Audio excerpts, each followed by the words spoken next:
Assalamualaikum warahmatullahi wabarakatuh. Selamat malam, mohon izin memperkenalkan diri. Nama Tarun Ahmad Majani Prasetyana, NIT 2230271 dari Prodi D3 Teknologi Mekanika Perkeretaapian. Jadi, pada kesempatan kali ini, saya akan memaparkan sebuah presentasi terkait dengan dasar-dasar perawatan sarana. Jadi, tugas ini diberikan dari mata kuliah pemeriksaan dan perawatan sarana kereta api.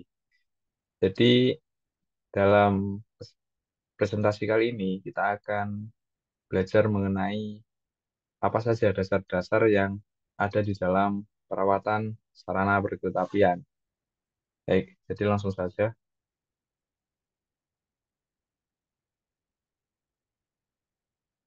Kita akan membahas mengenai pengertian perawatan sarana terlebih dahulu. Jadi, perawatan sarana merupakan sebuah kegiatan yang harus dilakukan secara berkala dengan tujuan untuk mengembalikan suatu sistem pada kondisinya agar dapat berfungsi sebagaimana mestinya.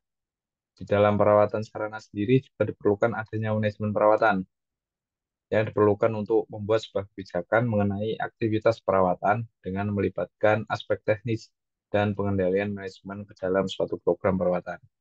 Manajemen perawatan ini sendiri bertujuan untuk mempelajari, mengidentifikasi, mengukur, dan menganalisis, serta memperbaiki fungsi operasional suatu sistem dengan meningkatkan umur pakainya, mengurangi probabilitas kerusakan, dan mengurangi downtime yang pada akhirnya juga akan meningkatkan ketersediaan sarana tersebut untuk pengoperasian kereta api. Jadi, di sini ada beberapa jenis perawatan, di mana dalam melakukan perawatan sarana kereta apian kita, ada beberapa metode. Yang pertama yaitu ada perawatan preventif, kemudian perawatan korektif, dan ada perawatan prediktif, dan selanjutnya ada perawatan condition based, dan selanjutnya merupakan perawatan RCM. Untuk yang sering digunakan dalam perawatan kereta api, sarana perkeretaapian, yaitu menggunakan perawatan preventif dan perawatan korektif. Yang pertama kita akan bahas mengenai perawatan preventif. Perawatan preventif yaitu setiap aktivitas ataupun kegiatan perawatan yang terprogram, di mana hal ini dilakukan terhadap suatu fasilitas ataupun aset dengan tujuan untuk meningkatkan umur dari aset tersebut. Perawatan preventif ini ditujukan untuk mempertahankan masa manfaat peralatan dan menghindari kegagalan peralatan sebelum waktunya, meminimalkan dampak pada persyaratan operasional. Dan selain itu juga ada aspek rutin pembersihan, penyetelan, pelumasan, dan pengusian. Perawatan preventif ini melakukan inspeksi untuk mengidentifikasi masalah yang akan datang dan jadwal perbaikan sebelum terjadi kegagalan peralatan atau degradasi lebih lanjut. Ada beberapa persiapan dalam penerapan perawatan preventif, yaitu yang pertama ada setiap peralatan secara spesifik diidentifikasikan dengan nomor seri, dan yang nomor dua yaitu setiap sarana harus mempunyai buku riwayat sarana yang merekam secara teliti tentang riwayat sarana tersebut. Kemudian ada informasi tentang kerusakan sarana terhadap masalah dan penyebab serta cara mengatasinya. Kemudian pabrik sarana memberikan rekomendasi secara berkala tentang prosedur perawatan. Kelima ada petunjuk perawatan, kemudian suku cadang yang habis pakai dan penggantian suku cadang, dan ada kompetensi pegawai, peralatan pengecekan dan perawatan kerja, instruksi kerja yang jelas dengan menggunakan checklist. Kemudian diperlukan adanya kerjasama antar tim perawat. Kemudian yang terakhir yaitu didukung oleh manajemen. Kemudian selanjutnya kita akan membahas mengenai perawatan korektif. Perawatan korektif sendiri dapat didefinisikan sebagai perawatan yang dilakukan apabila ada item yang telah gagal ataupun telah usang, agar nantinya bisa berfungsi normal kembali. Jadi perawatan korektif ini dilakukan pada semua item yang memiliki konsekuensi kegagalan ataupun kerusakan yang tidak signifikan dan biaya perawatan ini tidak lebih besar dari perawatan preventif. Dalam artian perawatan korektif ini akan memakan biaya yang lebih murah dari perawatan preventif. Kegiatan perawatan korektif sendiri yaitu meliputi perbaikan, restorasi, ataupun penggantian peralatan. Kegiatan ini bisa terjadi dari hasil pemeriksaan rutin yang mengidentifikasi kegagalan ataupun kerusakan pada waktunya untuk nantinya bisa dilakukan perawatan korektif yang harus direncanakan dan dijadwalkan. Maka dilakukan selama tidak terjadi perawatan rutin. Selanjutnya kita akan bahas tentang hubungan antara perawatan preventif dan korektif. Proses perawatan preventif yang sesuai dengan buku Preventive and Predictive Maintenance oleh Joel Levitt dan kaitannya dengan perawatan korektif yaitu menyatakan bahwa metode perawatan preventif ini tidak bisa dilaksanakan dengan berdiri sendiri dan biasanya perawatan preventif ini digabungkan dengan metode perawatan korektif ataupun perawatan lainnya. Jadi setiap perawatan preventif itu tidak akan berhasil 100%. Bisa melakukan perawatan tanpa kegagalan sama sekali. Meskipun perawatan tersebut memiliki frekuensi yang telah ditingkatkan dan tentunya juga kegagalan tersebut bisa diatasi dengan perawatan korektif. Kegagalan tersebut bisa ditolerir dengan melakukan perawatan korektif, asalkan biayanya yang diperlukan itu lebih murah bila dibandingkan dengan perawatan preventif. Kemudian bila dipaksakan, semua perawatan dilakukan dengan perawatan preventif. Akan terjadi biaya perawatan total lebih tinggi dibandingkan dengan perawatan kombinasi antara perawatan preventif dan korektif dengan penentuan level yang memadai. Kemudian selanjutnya ada pelaksanaan perawatan preventif dan korektif. Dalam pelaksanaan perawatan preventif harus melakukan beberapa hal sebagai berikut. Yang pertama adalah analisis secara ekonomi, kemudian pemeriksaan sarana destruktif, persyaratan perawatan, pemantauan atau prediksi kondisi, jadwal perawatan preventif, pelumasan kalibrasi, perencanaan dan estimasi, penjagaan dokumen perawatan, dan penggunaan komputer. Dengan berpedoman teori pelaksanaan perawatan preventif, dilakukan evaluasi bagaimana pelaksanaannya telah dilakukan selama ini oleh penyelenggara perkeretaapian. Yaitu yang pertama adalah analisis secara finansial.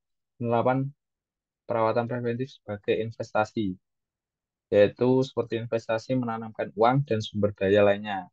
Jadi kita itu mengharapkan nantinya akan menerima keuntungan dari pelaksanaan perawatan preventif ini sendiri.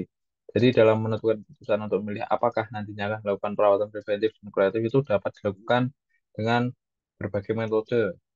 Seperti contohnya yaitu payback period, percentage return, average return on investment, internal rate of return, net present value, benefit or cost ratio.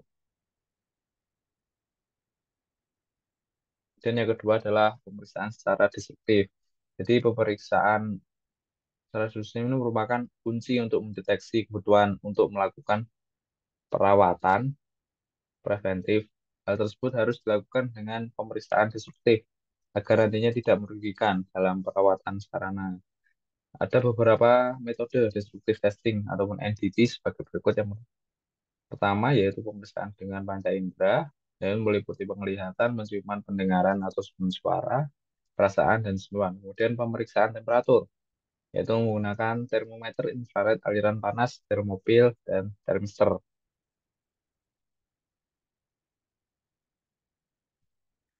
Dan ada getaran karena aus, komponen rusak atau cacat, endapan, korosi dan erosi, aliran bija, kelistrikan, tegangan, dan secara kimia dan fisik.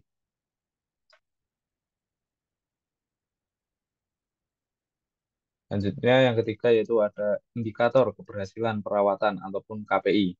Jadi untuk melakukan evaluasi terkait pelaksanaan program perawatan dapat dilakukan evaluasi dengan berbagai indikator yang dapat digunakan untuk mengukur kualitas ataupun efektivitas program perawatan dan tidak hanya berguna dalam menilai efektivitas, tetapi juga berguna nantinya dalam justifikasi biaya peralatan, pembelian modifikasi, program, dan perekrutan pegawai. Ada beberapa pengukuran yang dapat digunakan untuk melakukan evaluasi terkait program perawatan. Yang pertama yaitu faktor kapasitas, di mana hal ini berhubungan pelaksanaan aktual ataupun operasi peralatan untuk operasi kapasitas penuh dari depo dan balai jasa atau peralatan. Kemudian ada perintah kerja yang dihasilkan, yang berarti pemantuan perintah kerja yang dihasilkan dan diselesaikan dari waktu ke waktu itu memungkinkan manajer untuk lebih memahami beban kerja dan jadwal kerja staf yang lebih baik. Dan ada backlog perawatan, berarti indikator masalah beban kerja dan efektivitas pencegahan atau program perawatan prediktif. Kemudian ada catatan keselamatan. Umumnya ini dipantau baik oleh jumlah kejadian, kerugian waktu, ataupun jumlah insiden yang dilaporkan.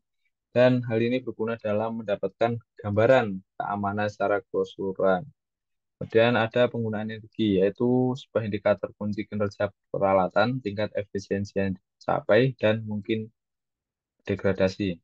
Dan ada inventory control, ataupun sebuah akuntansi akurat suku cadang bisa menjadi elemen penting dalam mengendalikan biaya. Rekonsiliasi bulanan persediaan, ada buku, dan DIRA dapat memberikan ukuran yang baik dari praktek pengendalian biaya dan ketersediaan suku cadang.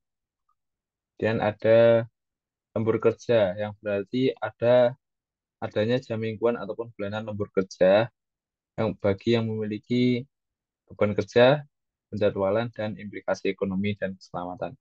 Kemudian ada dampak lingkungan, yaitu pemantauan tingkat debit dalam kurung udara dan air, dan kepatuhan menjaga dampak lingkungan. Kemudian ada tingkat absen, berarti tingkat absensi yang tinggi atau variasi ini dapat dijadikan sinyal moral pekerja yang rendah dan harus dilacak. Dan itu tingkat absensi yang tinggi dapat memiliki dampak ekonomi yang signifikan. Dan yang terakhir yaitu ada pergantian pegawai.